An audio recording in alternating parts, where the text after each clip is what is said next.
Foreign policy के मामले में दिमाग हमेशा ठंडा होना चाहिए और ये साबित हुआ है अभी हुई भारत की अजरबैजान के साथ मीटिंग से। 2.5 साल के बाद अजरबैजान की भारत के साथ कोई बहुत बड़ी और सीरियस मीटिंग हुई है। ऑपरेशन सिंदूर के टाइम अजरबैजान और तुर्की ने डायरेक्टली पाकिस्तान को सपोर्ट किया था। उसका नतीजा ये हुआ था कि भारत के लोग जो कि अपने वेकेशन के लिए अक्सर अजरबैजान और तुर्की जाते थे, उन्होंने जाना बंद कर दिया था, जिसकी वजह से 60 से 70% टूरिज्म में गिरावट आई थी।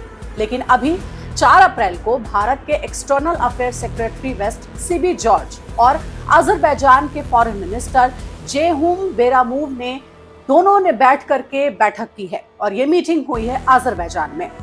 ये मीटिंग ऐसे टाइम में हुई है जब मिडिल ईस्ट में वॉर चल रही है। इस लिहाज से ये मीटिंग अपने आप में बहुत ज्यादा इंपॉर्टेंट हो जाती है।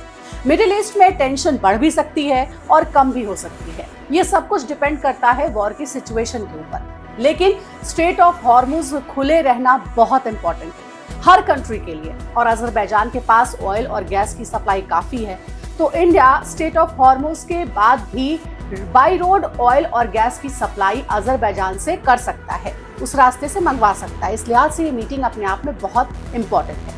भारत ये नई स्ट्रेटेजी अपना रहा है और आप सोचेंगे कि इस रास्ते से, तो ये रास्ता कौन सा है वो भी जानिए। International north south transport corridor है। अगर ये रास्ता भारत को मिलेगा तो यहाँ इनडायरेक्टली चाइना पर भी भारत अपनी नजर रख पाएगा।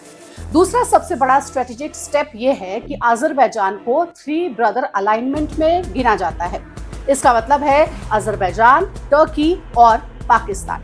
लेकिन इनमें से पाकिस्तान को एक कीड़े ने काट रखा है, जिसे हमेशा पाकिस्तान ये कहता रहता है कि उसे भारत पर अटैक करना है।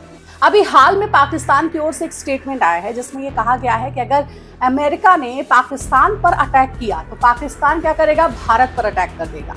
हमें कोलकाता पे अटैक करना है, हमें दिल्ली पर अटैक करना है। इस तरीके की बयानबाजी पाकिस्तान से सामने आ रही है। लेकिन वॉर में सिर्फ उन्हें भारत ही नजर आता है, यानी कि कुल मिला के वो भारत को ही नुकसान पहुंचाना चाहते हैं।